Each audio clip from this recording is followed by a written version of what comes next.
नमस्कार दोस्तों, मैं मनीष कुमार भोज आप सभी लोगों का अपने YouTube channel Uttarakhand online classes में पुनः हार्दिक स्वागत करता हूं। दोस्तों, आज की जो श्रृंखला रहने वाली है वो LT संवर्ग तथा प्रवक्ता संवर्ग के छात्र छात्राओं हेतु बहुत ज़्यादा महत्वपूर्ण प्रश्नावली है। इसके अंतर्गत जो श्रृंखला है इससे कई दफ़े परीक्षाओं में क्वेश्चन पूछे गए, कई दफ़े वो क्वेश्चन रिपीट भी हुए हैं। आज की जो श्रृंखला रहेगी वो बहुत ज़्यादा महत्वपूर्ण है। आप इससे नोट्स तैयार करते हुए चलिए। आज का जो टॉपिक है हमारा आधुनिक भारतीय चित्रकला और चित्रकारों के बारे में हम अध्ययन करेंगे। साथ ही जो चित्रकारों की जो हम समीक्षा करेंगे आज वो राजा रवि वर्मा और अतीश कुमार हल्दर साथ ही KS कुलकर्णी जी के बारे में हम अध्ययन करेंगे। आइए ज़्यादा समय व्यर्थ न करते हुए आज का टॉपिक प्रारंभ करते हैं। जो पहला क्वेश्चन है आज के टॉपिक का वो इस प्रकार है।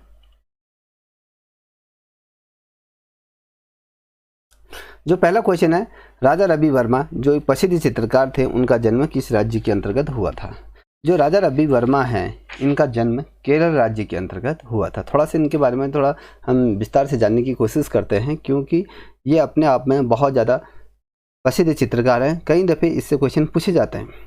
जो राजा रवि वर्मा का यदि हम जन्म की बात करें तो इनका जन्म 29 अप्रैल 1839 को केरल के एक छोटे से कस्बे के अंतर्गत हुआ था। जो कस्बा का नाम किल्लूमिनूर के अंतर्गत इनका जन्म हुआ था और ये अपने समय के रहस्यमयी पेंटिंग के लिए जाने जाते थे क्योंकि इनके द्वारा जो पेंटिंग बनाई गई थी वह प्रमुखतः कौन कौन सी बनाई गई थी, वो रामायण, महाभारत और महाकाव्यों के इर्द गिर्द इनके संपूर्ण रचनाएं क्या हुआ इनके जीवन काल में घूमती रही। और यदि हम इनकी मृत्यु की बात करें तो इनकी जो मृत्यु हुई थी वो 2 अक्टूबर 1906 को इनकी मृत्यु हुई थी। अब अगला प्रश्न, राजा रवि वर्मा कहाँ के थे। तो राजा रवि वर्मा की यदि हम बात करें ये केरल के रहने वाले थे, केरल राज्य के अंतर्गत थे। अब अगला प्रश्न, राजा रवि वर्मा का जन्म 1848, यहाँ पर जो 40 लिखा है उसके स्थान पर 48 देखिएगा, इस स्थान पर हुआ। अब ये पर्टिकुलर स्थान के बारे में पूछा है। राजा रवि वर्मा का जन्म केरल के एक छोटे से कस्बे किल्लूमिनूर के अंतर्गत इनका जन्म हुआ था। ठीक है। अब इसी प्रकार से जो क्वेश्चन को पूछा जाता है, देखिए किस प्रकार से घुमाया जाता है क्वेश्चनों को, ये आपको स्पष्ट से दिखाई दे रहा होगा। राजा रवि वर्मा का जन्म किस राज्य में हुआ। आप लोगों को ऑब्वियसली पता होगा कि ये केरल राज्य के अंतर्गत इनका जन्म हुआ। अगर हम इनकी मृत्यु के बारे में बात करें, जो अगला प्रश्न है, तो 2 अक्टूबर 1906 को इनकी मृत्यु हो गई थी। अब राजा रवि वर्मा जो जाने जाते हैं, ये राजा रवि वर्मा किस क्षेत्र के अंतर्गत जाने जाते हैं। ये हम बात करें राजा रवि वर्मा तो ये ऑयल पेंटिंग के क्षेत्र के लिए जाने जाते हैं, ऑयल पेंटिंग के लिए जाने जाते हैं। यदि मैं बात करूँ राजा रवि वर्मा ने ही क्या करा, ऑयल रंगों में या तैल चित्रण में जो चित्रकारी करने का पहला श्रेय इन्हें ही जाता है भारत में। और इन्होंने जो भारतीय ग्रामीण जीवन के बारे में बात करें या फिर परंपरागत लोक कला के बारे में बात करें, नई कला के क्षेत्र में इन्होंने क्या है अपने कार्य क्षेत्र को अग्रसर करा। और साथ ही यदि मैं बात करूं, इनकी ही देन थी भारत में जो आधुनिक चित्रकला में दो तैल रंगों का जो प्रयोग किया है, इनके ही द्वारा ये चीज़ संभव हो सकी और इसका श्रेय भी राजा रवि वर्मा को ही जाता है। ठीक है।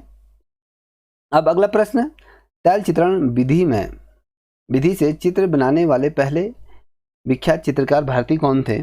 इस प्रकार से भी क्वेश्चन पूछे जाते हैं। अब जो आपकी स्क्रीन में जो दिख रहा है, तैल चित्रण में विधि से चित्र बनाने वाले विख्यात भारतीय चित्रकार थे।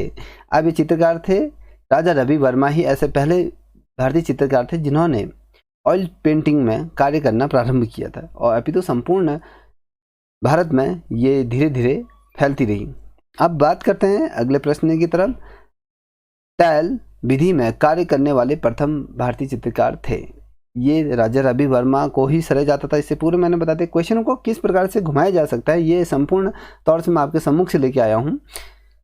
अब अगले प्रश्न की यदि हम बात करें तो आधुनिक भारतीय चित्रकला में ऑयल पेंटिंग का जो सर्वप्रथम जो प्रयोग किया था ये राजा रवि वर्मा द्वारा ही किया गया था, जिसमें आपने ग्रामीण जीवन के दृश्यों के बारे में बात करें या फिर परंपरागत चीज़ों के बारे में बात करें या फिर हम उनके कार्य क्षेत्र में जितना भी कार्य हुआ है वो ऑयल पेंटिंग के माध्यम से ही हुआ है। अब अगला प्रश्न है, जो भारतवर्ष में प्रथम ऑयल कलर चित्रण करने का श्रेय किसे जाता है। ये भी राजा रवि वर्मा को ही जाता है, क्योंकि हम इनके संबंध में पढ़ रहे हैं तो इनके ही कार्य क्षेत्र के अंतर्गत ये चीज़ें हुई हैं। और 20वीं शताब्दी के प्रारंभ में किस चित्रकार की कृतियाँ अधिकृत की गई? अब 20वीं शताब्दी की यदि हम बात कर रहे हैं तो 20वीं शताब्दी के जो प्रारंभ में राजा रवि वर्मा ने क्या किया, यूरोपीय चित्रकला और साथ ही तैल चित्रण की तकनीक से प्रभावित होकर ये अपनी कृतियों को इन्होंने क्या किया, तैलीकृत करने का फैसला लिया।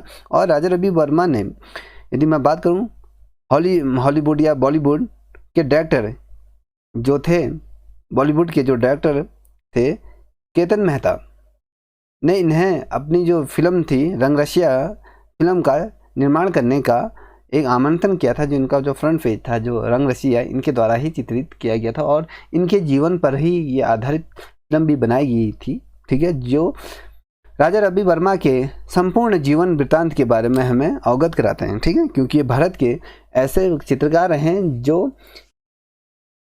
कार्य क्षेत्र में इनकी यदि हम बात करूँ, जो चित्रकला के क्षेत्र में, जो आधुनिक चित्रकला के क्षेत्र में यदि बात करूँ, इन्होंने अपना संपूर्ण जीवन एक उज्जवल के रूप में प्रखित किया और साथ ही जो कला में जो नई दिशा और नई युग का जो सूत्रपात किया था, ये इनके ही द्वारा सूत्रपात किया गया था। अब अगला प्रश्न की तरफ बढ़े, राजा रवि वर्मा किस कला के लिए प्रसिद्ध थे? अब राजा रवि वर्मा की बात करें तो ये किस कला के लिए प्रसिद्ध थे? यदि हम बात करें राजा रवि वर्मा की तो ये चित्रकला के लिए प्रसिद्ध थे। ठीक है, और वे क्या थे, विदेशी चित्रण जिसे हम यूरोपीय शैली और तैल चित्रण शैली के अंतर्गत इन्होंने क्या करा, अपनी चित्रकला बनाना प्रारंभ किया। और जो राजा रवि वर्मा थे ये यूरोपीय शैली में जो भारतीय विषयों पर इन्होंने क्या किया था, चित्र बनाने वाले पहले ऐसे कलाकार रहे। इन्होंने जिस समय थियोडोर जेंसन नामक डच चित्रकार से इन्होंने क्या किया, इस ऑयल पेंटिंग की शिक्षा दीक्षा ग्रहण की। जब इन्होंने ये शिक्षा दीक्षा ग्रहण करने के पश्चात इन्होंने इस चीज़ को जो अप्लाई किया, इन्होंने पौराणिक कथाओं पर, महाभारत पर, रामायण पर, महाकाव्यों पर, धार्मिक ग्रंथों पर और राष्ट्र भावनाओं के हित पर यह कार्य किया। और ऑयल पेंटिंग का श्रेय जो जाता है इन्हीं को ही जाता है। ठीक है, अब बात करते हैं जो विख्यात जो चित्रकार रहे हैं जिन्होंने तैल चित्रकला जिनसे सीखी। यदि मैं बात करूं, राजा रवि वर्मा ने जो ऑयल पेंटिंग सीखी थी वो किसके द्वारा सीखी थी? ये जो थियोडोर जेंसन द्वारा इन्होंने क्या करी, ऑयल पेंटिंग की शिक्षा दीक्षा इनसे ग्रहण की थी। ठीक है, अब अगले प्रश्न की तरफ बढ़ते हैं। आपके स्क्रीन में दिखाई दे रहा होगा, उस चित्रकार का नाम बताओ जिन्होंने यूरोपीय शैली में भारतीय विषयों पर चित्र बनाए। ठीक है, ये राजा रवि वर्मा जी हैं। अगला प्रश्न, विदेशी चित्रण पद्धति के प्रथम भारतीय चित्रकार कौन बने जिन्होंने भारतीय चित्रकला से नहीं अपितु विदेशी शैली के अंतर्गत अपना कार्य क्षेत्र प्रारंभ करा? वो चित्रकार रहे हैं राजा रवि वर्मा। ठीक है, राजा रवि वर्मा जाने जाते हैं। अब राजा रवि वर्मा किस चीज़ के लिए जाते हैं? पहले तो ऑयल पेंटिंग के क्षेत्र के लिए जाने जाते हैं और साथ ही जो दूसरे जाने जाते हैं वो पौराणिक चित्रों के लिए जाने जाते हैं। कहने का मतलब यह है कि इनके द्वारा पौराणिक कथाओं पर आधारित चित्रांकन किया है, जिसके अंतर्गत आपने देखा रामायण, महाभारत, महाकाव्य, लोक कला, भारतीय जीवन पर आधारित इत्यादि चीज़ों पे इनने क्या करा, अपना फोकस रखा। इन पे ही इन्होंने चित्रांकन किया गया। और ये अपने समय के ऐसे चित्रकार थे जिनकी पेंटिंग उस समय घर घर में मिलती थी। ऐसे विख्यात चित्रकार हमारे देश में रहे और हमारे देश का गौरव इन्होंने बढ़ाया। अब अगला प्रश्न, राजा रवि वर्मा के चित्रों का विषय था, ये पौराणिक चित्रों का या ऐतिहासिक चित्रों के बारे में ये इन्होंने अपना विषय रखा था, जो इसके अंतर्गत हम पौराणिक चित्रकला, मैंने आपको बता दिया कि क्या क्या चीज़ें इनके अंतर्गत रही है।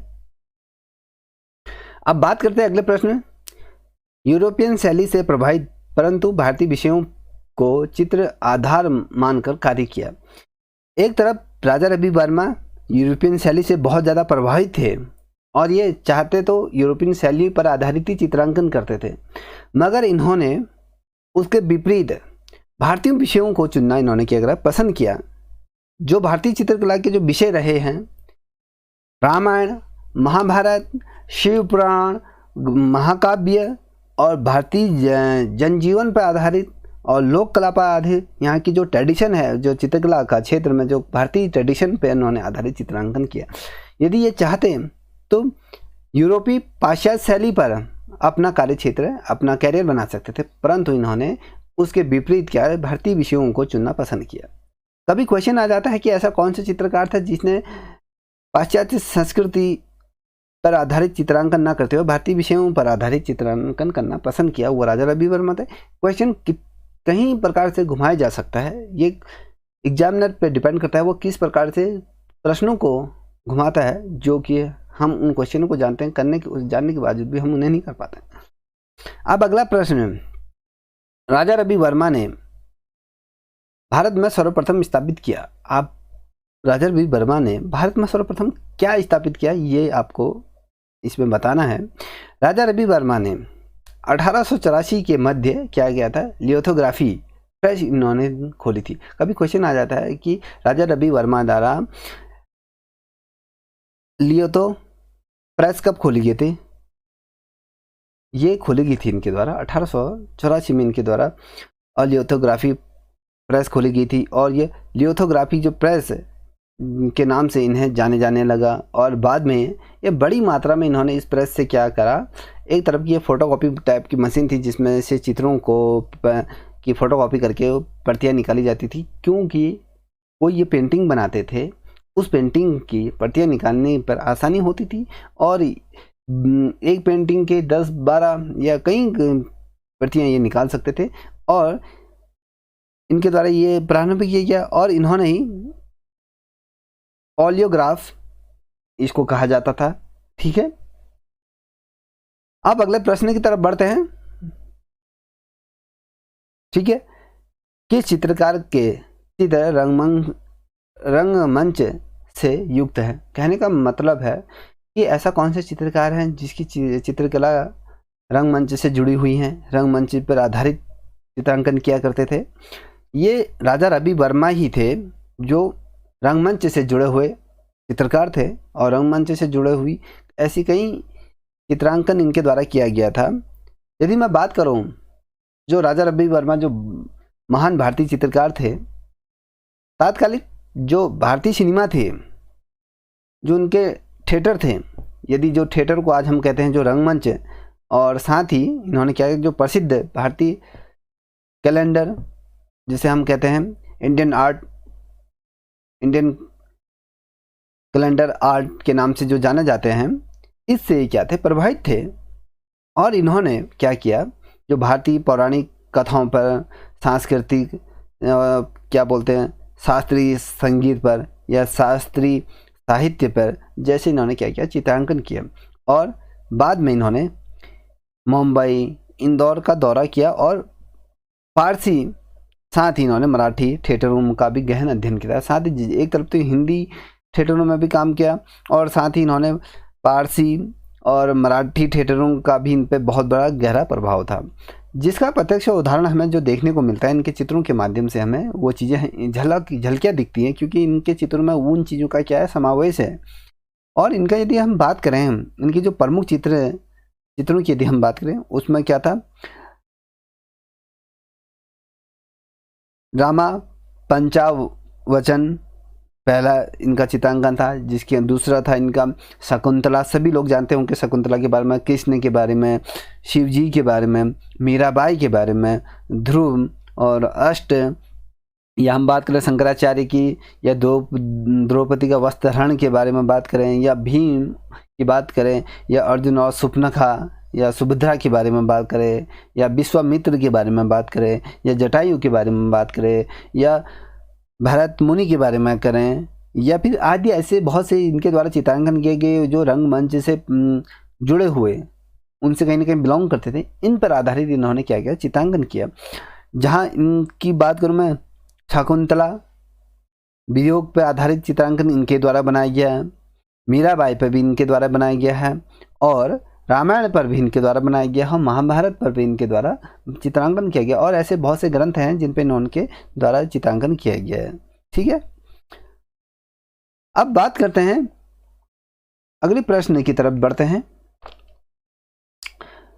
वो अगला प्रश्न है, किस भारतीय कलाकार के चित्रों की प्रति अधिकांश घरों में पाई जाती है। मैंने कहा कि इनके द्वारा जब लियोथो प्रेस खोली गई थी 1884 में, तो इनकी जो पेंटिंगें थी वो प्रत्येक घर घर में ये जा पहुंची, और जो प्रतिलिपियाँ ये छापते थे इनके द्वारा क्या होता है, एक प्रकार से फोटो, एक कैलेंडर जैसा बन जाता था, जो हर घरों में इनकी पेंटिंगें दिखती थी। यदि हम अर्जुन की बात करें, या महाभारत की बात करें, या शकुंतला वियोग के बारे में, या प्रकृति जीवन के बारे में बात करें, ग्रामीण जीवन के बारे में बात करें, या महाकाव्यों के बारे में करें, या रंगमंच से जुड़ी हुई चित्रों के बारे में करें, ये चित्र सभी भारतीय लोगों के घरों में इनकी चित्रांकन पाए जाते हैं। अब ये चित्रकार कौन थे, आपको ऑब्वियसली पता है, राजा रवि वर्मा।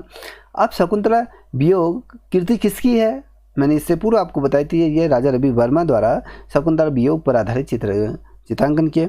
और जो इनकी जो अधिकांश जो घरों में जो चित्रांकन जो पाए गए हैं उन पर थोड़ा सा हम गौर करते हैं।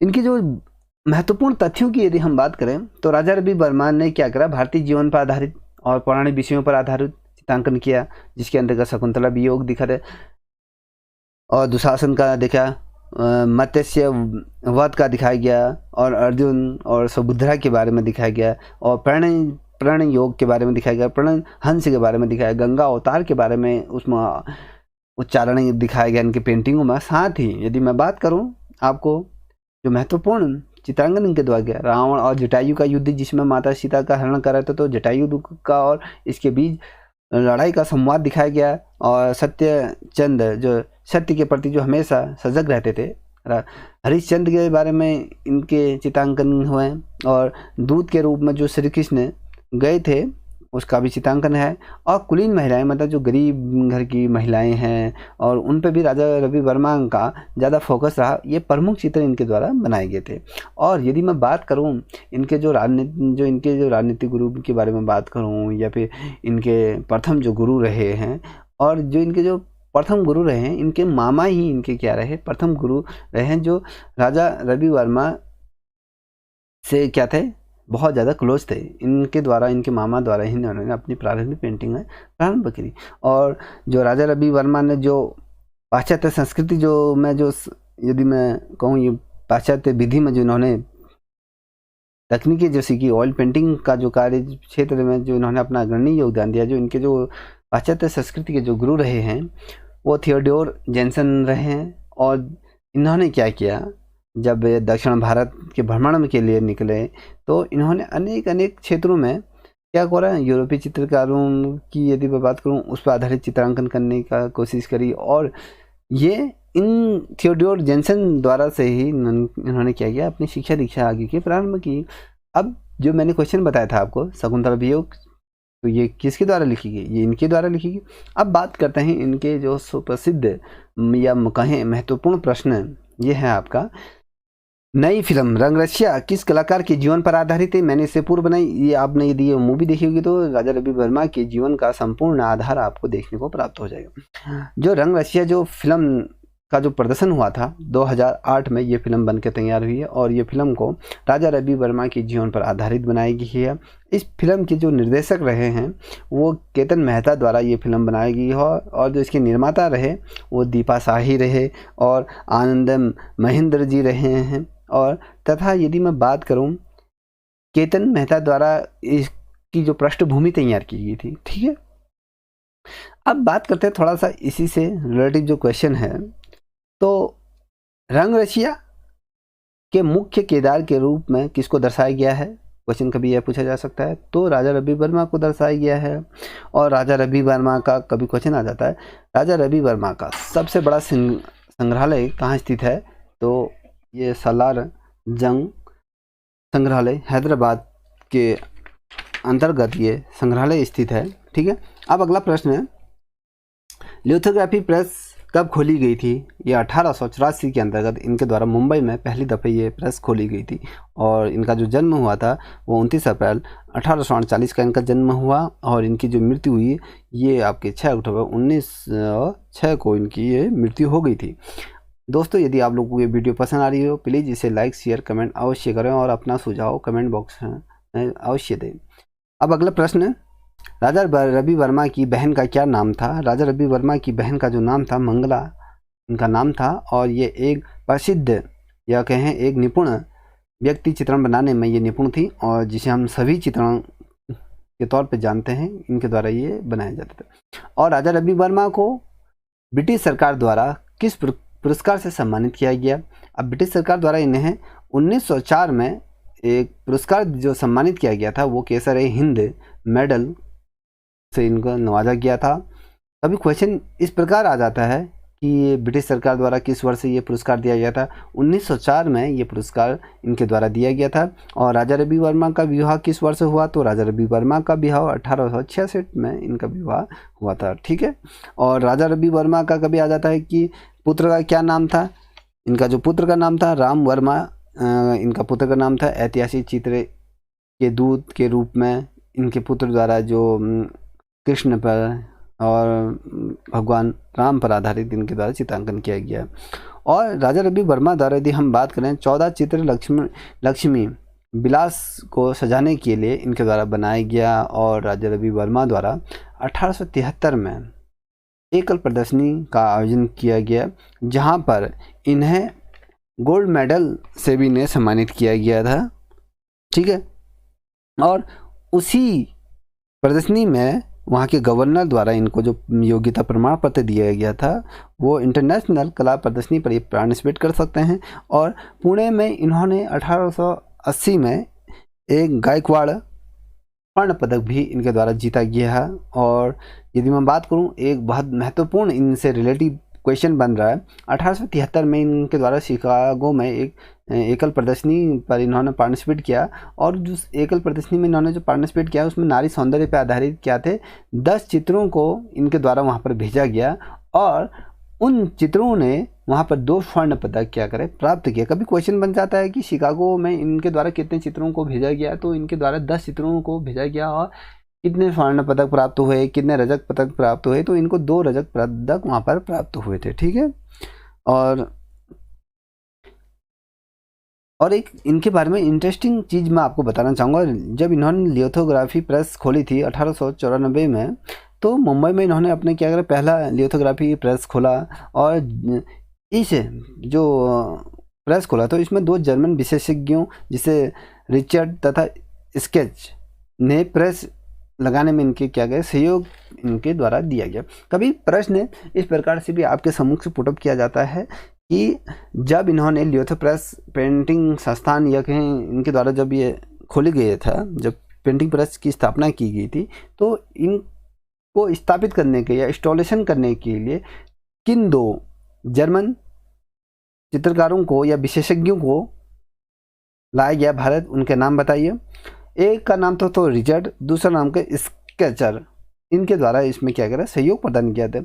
और जब यदि मैं बात करूं, जब राजा रवि वर्मा ने ये लियोथोग्राफी पेंटिंग प्रेस नहीं खोली थी, उससे पूर्व इनकी पेंटिंगें जो थी 2 से 3 हज़ार में इनकी एक पेंटिंग की प्रतियां बिका करती थी।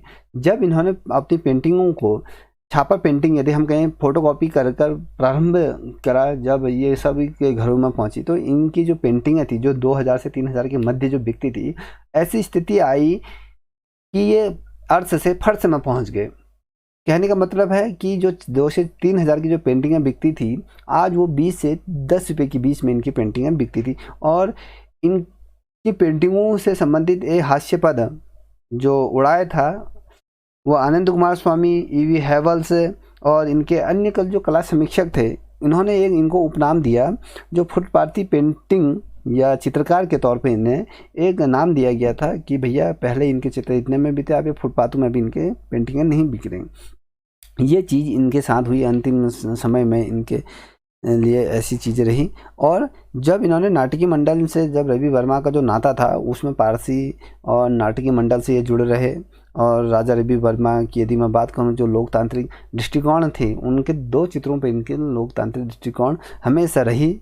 ए मालिकिन और साथ ही दूसरा मालिकिन मतलब जिस किसी मकान में जब अपना अधिकार होता है, जब उसके अधीन कोई किराएदार रहता है तो वो क्या होता है मालिकिन हो जाता है, ये मकान मालिक हो जाता है। एक उस पर इनकी फेवरेट पेंटिंग रही। और दूसरे एक सब्जी बेचने वाले लड़के पर इनके द्वारा पेंटिंग बनाई गई। ठीक है दोस्तों अब अगले प्रश्न की तरफ बढ़ते हैं। ये भी बहुत ज़्यादा महत्वपूर्ण श्रृंखला है। अगला प्रश्न है आपके सम्मुख से, ये दिख रहा होगा आपके स्क्रीन में, अतीश कुमार हल्दर। ये बहुत विख्यात चित्रकारों में से एक चित्रकार हैं जिन्होंने चित्रकला के क्षेत्र में अपना अग्रणी योगदान दिया। अब अतीश कुमार हल्दर के बारे में हम डिस्कस करते हैं। इनके आधार पर जो महत्वपूर्ण प्रश्न बनते हैं वो आपके सम्मुख से लेके आए जो एग्जाम के दृष्टिकोण से महत्वपूर्ण हैं। ठीक है, आइए प्रश्न की शुरुआत करते हैं। अतीश कुमार हल्दर किस आर्ट कॉलेज के प्रिंसिपल थे? यदि मैं अतीश कुमार हल्दर की यदि मैं बारे में करूं तो अतीश कुमार हल्दर वर्ष कब 1925 में ये क्या हुए, लखनऊ विश्वविद्यालय के प्रिंसिपल के तौर पर ये नियुक्त हुए। हल्दर ने इस विद्यालय के प्रथम प्रिंसिपल होने का इन्हें श्रेय जाता है, या कहें जो प्राचार्य जो नियुक्त हुए थे इन्हें ही जाता है। और इससे पूर्व की यदि हम बात करें, अतीश कुमार हल्दर शांति निकेतन जिसे हम कला भवन कहते हैं उसके भी ये प्राचार्य रहे। और यदि हम इनकी जो कार्य क्षेत्र के बारे में बात करें, जैसे कि आर्ट कॉलेज के प्रिंसिपल रहे, इससे पूर्व ये जो भारतीय प्रिंसिपल का इनको जो प्रथम गौरव हासिल हुआ था, तो ये शांति निकेतन के भी प्राचार्य के तौर पर रहे और महाराजा स्कूल ऑफ आर्ट के ये प्रधान शिक्षक भी रह चुके हैं। और यदि मैं बात करूं इनके महत्वपूर्ण तथ्यों की अतीश कुमार हल्दर जी के बारे में, तो अतीश कुमार हल्दर का जन्म 10 सितंबर 1890 को कलकत्ता में इनका जन्म हुआ। क्योंकि ये ग्रामीण बालक और बालिकाएं संगीत, बसंत विहार, चंद्रमा, कमल, प्रकाश, लय, प्रतिबद्धता इत्यादि इनकी क्या रही प्रमुख कृतियाँ इनके द्वारा बनाई गई थी। ये इनका कार्य क्षेत्र रहा। और अगले प्रश्न की तरफ बढ़ते हैं। अतीश कुमार हल्दर किस कला शिल्प महाविद्यालय के प्राचार्य रहे? अब मैंने आपको बता दिया ना, जो प्राचार्य रहे ये लखनऊ विश्वविद्यालय के प्राचार्य रहे। और यदि मैं बात करूं कौन कौन से में रहे, तो ये तो पहले एक लखनऊ कलकत्ता विश्वविद्यालय के प्रिंसिपल भी रहे और शांति निकेतन के भी ये प्राचार्य रहे और इनके द्वारा महाराजा स्कूल ऑफ आर्ट में भी ये एक प्रधान शिक्षक के तौर पर कार्य कर चुके हैं। ठीक है, अब बात करते हैं बंगाल शैली का प्रभाव किस पर सर्वाधिक दिखाई देता है?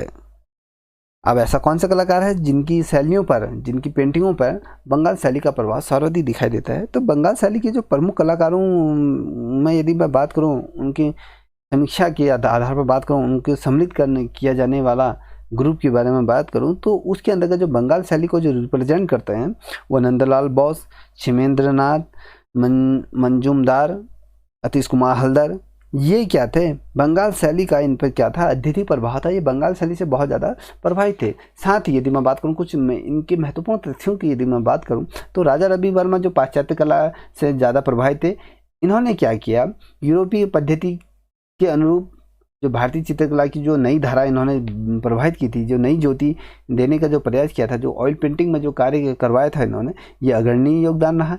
इसके अंतर्गत क्या हुआ, अतीश कुमार हल्दर, रविंद्रनाथ टैगोर, इनके क्या थे, राजा रवि वर्मा के प्रमुख शिष्य थे। इन्होंने नंदलाल बोस के साथ, देखिए इनके द्वारा जो अतीश कुमार हल्दर द्वारा जो नंदलाल बोस के साथ और सुमेंद्रनाथ के साथ मिलकर इन्होंने क्या किया, अजंता की प्रतिलिपियां तैयार की। मतलब कहने का मतलब है कि जो अजंता की जो गुफाओं में जो चित्रांकन मिले थे, बौद्ध धर्म से संबंधित जो चित्रांकन बने थे, जो उनकी भित्ति चित्र बनी थी, उनका इन्होंने क्या किया था, बहुत अच्छे प्रतिलिपियां तैयार करी थी। 1919 के समथिंग इन्होंने वो 1919 से 1922 के मध्य ये प्रतिलिपियां इन्होंने तैयार की और ये जो तैयार हुई संपूर्ण रूप से तो 1927 के मध्य पूर्ण तरीके से इनके द्वारा ये तैयार की गई थी। और हल्दर के साथ जो समेंद्रनाथ जो गुप्ता थे, इनके साथ मिलकर इन्होंने क्या किया, जोगीमारा की गुफाएं का भी चित्रांकन इनके द्वारा तैयार किए गए थे। ठीक है, इनको इतना ज़्यादा सराहा जाता है। अब बात करते हैं कि किस चित्रकार ने बाघ, अजंता की गुफाओं का और जोगीमारा की गुफाओं के भित्ति चित्र तैयार करे। अब मैंने इससे पूर्व आपको बता दिया कि अतीश कुमार हल्दर रहे हैं, रविंद्रनाथ टैगोर रहे हैं, जिनके जो राजा रवि वर्मा के जो प्रमुख शिष्यों के तौर पर है। तो जो ये चित्रों की प्रतिलिपियां जो बनाई थी, ये नंदलाल बोस के साथ और सुमेंद्रनाथ के साथ इन्होंने मिलकर क्या है, ये प्रतिलिपियां बनाई। जोगीमारा की गुफाओं का चित्रांकन, अजंता की गुफाओं का चित्रांकन, बाघ गुफाओं का चित्रांकन की ये प्रतिलिपि इनके द्वारा तैयार की गई थी। अब अतीश कुमार हल्दर की मधुरता का महान स्मारक कौन सा है? देखिए, इनके जो मधुरता का स्मारक की यदि हम बात करें तब इनके द्वारा दी फ्लेम ऑफ म्यूजियम, जिसे हम कहते हैं संगीत की लौ, ठीक है, अतीश कुमार हल्दर की ये पेंटिंग है जिसे हम क्या कहते हैं, मधुरता का महान स्मारक कहा जाता है। कहने का मतलब है द फ्लेम ऑफ म्यूजियम, संगीत की लौ जिसे हम कहते हैं, तो ये क्या मधुरता का एक बहुत बड़ा स्मारक के तौर पर ये जाना जाता है। इनकी जो चित्रकला की जो शैली की यदि हम बात करें, वो गत्यात्मक मतलब लहरदार निरंतर चलने वाली ये शैली इन पे विद्यमान नहीं। और काव्य की बात करूं या कला समीक्षक की बात करूं या समन्वय की बात करूं, तो ये इन चीज़ों के लिए जाने जाते थे ये। और इनके द्वारा जो पेंटिंग बनाई गई थी वो बहुत ज़्यादा महत्वपूर्ण है। कभी क्वेश्चन आ जाता है इनकी पेंटिंगों के बारे में। अनजाना सफ़र, बारिश के दिनों का चित्रांकन इनके द्वारा किया गया, झरना और प्रकृति का चित्रांकन इनका द्वारा किया गया, द स्पिरिट ऑफ टाइम के सरई भी इनको ही जाता है। और इनके बारे में हम यदि कुछ महत्वपूर्ण मुद्दों पे यदि हम बात करें तो अतीश कुमार हल्दर द्वारा एक पुस्तक लिखी गई थी, Indian culture and art, Indian culture at a glance. इनके द्वारा ये पुस्तक लिखी गई थी। ये पूर्णतः क्या थी, भारतीय ऐतिहासिक घटनाओं पर ये पूरा चित्रांकन इनके इस पुस्तक में मिलता है। इनके जो लेख, इनके द्वारा जो पुस्तक लिखी है, इनमें संपूर्ण रूप से प्राचीन इतिहास की घटनाओं का जिक्र उसमें मिलता है। और साथ ही ये भारतीय ऐतिहासिक घटनाओं पर आधारित पहली ऐसी पुस्तक है जिसमें संपूर्ण रूप से वृत्तांत देखने को मिलता है। और हल्दर ने क्या करा, कॉस्ट्यूमिंग पेंटिंग पर इन्होंने क्या चित्र बनाए हैं। और इन्होंने क्या लकड़ी पर भी इन्होंने कार्य किया। और इस शैली का लिस्ट रखा, इनका नाम रखा गया। इन्होंने झरने की आत्मा पर भी चित्रांकन किया, जंगल की आत्मा पर, हवा शक्ति, ऋतुओं पर भी, और अनेक ऐसे चित्रों पर इनके द्वारा कार्य किया गया। अब कभी क्वेश्चन आ जाता है कि अतीश कुमार हल्दर जाने जाते हैं, किस लिए जाने जाते हैं? अतीश कुमार हल्दर एक आधुनिक चित्रकार के रूप में जाने जाते हैं। ये हर किसी को पता है, क्योंकि हम आधुनिक चित्रकारों के बारे में पढ़ रहे हैं, तो ऑब्वियसली ये आधुनिक चित्रकार रहे होंगे। इन्होंने लगभग क्या करी, 40 पुस्तकें इनके द्वारा रचनाओं पर इनके द्वारा चित्रांकन किया गया है, जिसमें भारतीय चित्रकला या ललित कला की जो धारा, रूपदर्शिका आदि इनकी क्या रही, प्रमुख चित्र पुस्तकें रहीं जिनके द्वारा इनके द्वारा चित्रांकन किया गया, जो रचनाएं रची गई थी इनके द्वारा। कभी क्वेश्चन आ जाता है कि अतीश कुमार हल्दर द्वारा कुल कितनी पुस्तकों का रचना की गई थी? इनके द्वारा 40 पुस्तकों की रचनाएं की गई थी। इनमें से कुछ महत्वपूर्ण यदि बात करें, जिसके अंदर भारतीय चित्रकला, जिसमें आज यदि हम बीए में बात करें या इंटर की बात करें या एमए की बात करें, उन पर ये किताबें आज देखने को मिलती। इनकी कोर्स पर आधारित चित्रांकन हमें देखने को मिलता है। इनके बारे में बहुत डिटेलिंग इस पुस्तकों में मिलता है, जिसमें ललित कला की छोटी छोटी बातों पर या उनके वर्णों पर या उनके पोत पर सभी चीज़ें वर्णित है। और रूपदर्शिका का भी वर्णन हम इनकी पुस्तकों में देखते हैं। ठीक है, अब अगले प्रश्न की तरफ या कहें अगले चित्रकार की तरफ बढ़ते हैं। वो हैं आपके के.एस. कुलकर्णी के बारे में हम जानने की कोशिश करेंगे कि के.एस. कुलकर्णी कौन है। ठीक है, अब के.एस. कुलकर्णी की कलाएं पाई जाती हैं। के.एस. कुलकर्णी कला में पाए जाते हैं। क्या पाए जाते हैं, इन पे देखते हैं। यदि हम बात करें के कुलकर्णी जी के बारे में, तो इन्होंने क्या किया, अपने जीवन में ग्रामीण जीवन के दृश्यों पर इन्होंने क्या करा, कार्य किया। और इनकी जो पेंटिंगें हैं उनमें मानवता की झलक दिखाई देती है, भाव विभोरता की झलक दिखाई देती है, ग्रामीण जीवन की वो सत्यता का प्रतिबिंब इनकी शैलियों के अंतर्गत हमें क्या देखने को मिलती है। यदि हम इनके जन्म की बात करें तो कुलकर्णी जी का जन्म 1818 में इनका जन्म है, पूना में इनका जन्म हुआ। और इन्होंने क्या करा, वर्ष 1838 में ये जो त्रिवेंद्र कला संगम की जो इनके द्वारा स्थापना की गई, और इसी विभाग में जो त्रिवेंद्र कला संगम की जो स्थापना की गई, इसी विभाग के ये क्या रहे, निदेशक, कला निदेशक भी ये नियुक्त रहे। और के कुलकर्णी को जो बनारस हिंदू विश्वविद्यालय है, जिसे हम BHU के वर्तमान में BHU के नाम से जाने, बनारस हिंदू विश्वविद्यालय, संगीत कला संकाय के क्या रहे, डीन भी, वह विभागाध्यक्ष के तौर पर भी, यहाँ पर डीन के अध्यक्ष के तौर पर भी ये रहे। और कुलकर्णी यदि मैं बात करूँ तो शिल्प चक्र के क्या रहे, संस्थापक के सदस्यों के रूप में भी ये रहे। और इनके बारे में थोड़ा सा और जानने की कोशिश करते हैं। 1942 में इन्होंने sir J school of art Mumbai में इन्होंने क्या किया, अपनी शिक्षा दीक्षा प्रारंभ की। ठीक है, इनसे जुड़े कुछ फैक्ट के बारे में मैंने आपको बताया। अब प्रोफेसर KS कुलकर्णी किस कला संस्थान से जुड़े रहे, यदि मैं बात करूं तो ये उपयुक्त सभी ऐसे लगभग जैसे संगीत ललित कला महा विश्वविद्यालय BHU वाराणसी से जुड़े रहे। ठीक है, अब बात करते हैं इनके द्वारा जो बनाया हुआ जो विश्व विख्यात चित्र बैल का चित्रकार कौन है। बैल के का जो चित्रांकन किया इनके द्वारा, ये KS कुलकर्णी द्वारा ही बैल का चित्रांकन किया गया। प्रमुख रूप से यदि हम बात करें KS कुलकर्णी जी की, तो इन्होंने क्या किया अपने जीवन में, स्त्री पुरुष के क्या वह अर्धनंग चित्रों पर इनके द्वारा कार्य किया गया, और बैल का चित्रांकन इनके द्वारा किया गया, पनघट का चित्रांकन इनके द्वारा किया गया, और पनघट की ओर जाती हुई महिला का चित्रांकन इनके द्वारा किया गया, झरने का चित्रांकन इनके द्वारा किया, ग्रामीण जीवन के दृश्यों का चित्रांकन इनके द्वारा किया गया। और पंडित जवाहरलाल नेहरू जो प्रधानमंत्री रहे भारत के प्रथम, उनका चित्रांकन इनके द्वारा किया गया। इंदिरा गांधी का भी चित्रांकन इनके द्वारा बनाया गया। साथ ही इनके द्वारा प्रकृति चित्रांकन के अंतर्गत पेड़ पौधे, झरने, पहाड़, पशु पक्षी इत्यादियों पर इनके द्वारा किया गया चित्रांकन किया। और साथ ही इन्होंने क्या किया, प्रकृति पर आधारित कला प्रकृति प्रेमी नामक पुस्तक की रचना करी, और उसमें इनके समावेशी चित्रांकन को हमें देखने को मिलता है, और इनके पूरे जीवन वृत्तांत में लगभग ये चीज़ें हमें देखने को मिलती हैं। ठीक है, आज तक के लिए इतना ही। जय हिंद, जय भारत। यदि आपको वीडियो पसंद आए तो प्लीज़ कमेंट सेक्शन में जाकर प्लीज़ अपना कमेंट अवश्य दें।